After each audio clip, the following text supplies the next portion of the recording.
15 જ દિવસની અંદર ડેડિયાપાડા બિરસા મુંડા ભગવાનનો જન્મદિવસ ઉજવવાનો નિર્ણય કર્યો। અમે કહ્યું હતું મોદી સાહેબને, સાહેબ બિરસા મુંડાનો જન્મદિવસ તમે બીજા અલગ અલગ સ્ટેટની વાત થતી, તમે કહ્યો સાહેબ બિરસા મુંડાનો જન્મદિવસ ડેડિયાપાડામાં ઉજવો, દેવમોગરાના સાનિધ્યમાં ઉજવો।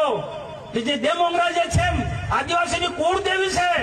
ગુજરાત, મહારાષ્ટ્ર, મધ્યપ્રદેશ, રાજસ્થાન અલગ અલગ સ્ટેટના લોકો ત્યાં દર્શન માટે આવશે। આદ્યાશક્તિ જગદંબાનું સ્વરૂપ છે। દુનિયાને બતાવવું છે કે આદિવાસીઓ પણ આદ્યાશક્તિની ઉપાસના કરે છે।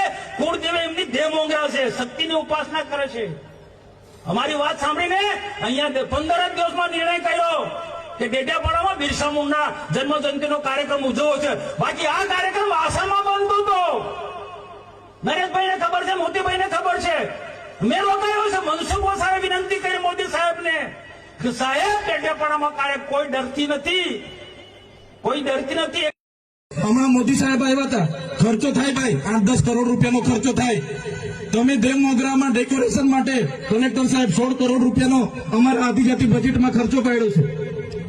તમે ત્યાં મોદી સાહેબના મંડપના સ્ટેજ માટે 15 કરોડના ખર્ચા કર્યા છે। ટોયલેટ, મોબાઈલ ટોયલેટ માટે 2,40,000નો 2 કરોડ ને 40 લાખના તમે ખર્ચા પાડ્યા છે। નાસ્તા માટે 2 કરોડ ખર્ચા પાડ્યા છે। તમે ડોમ માટે 2 કરોડ ખર્ચા પાડ્યા, ચા માટે 2 કરોડ ખર્ચા પાડ્યા, બસ માટે 2 કરોડ ને 71 લાખ રૂપિયાનો ખર્ચો પાડ્યો। કેમ? અમે સવાલ પૂછીએ એટલે તમને નડીએ છે? તમારા મનમાં ધુમાડો હોય તો કાઢી નાખજો ભાઈ, બરાબર છે? આ જનતાના ટેક્સના પગાર આપણે બધા છે। આ જનતાના ટેક્સનો પગાર મને પણ મળે છે, તમને પણ। કલેક્ટરથી તલાટીથી લઈને કલેક્ટર સુધીના બધા તમે નોકર છો, અમે બધા સેવક છે। આ લોકોએ જે પણ કે અમે પ્રતિનિધિ છે, અમને અધિકાર આપ્યા છે।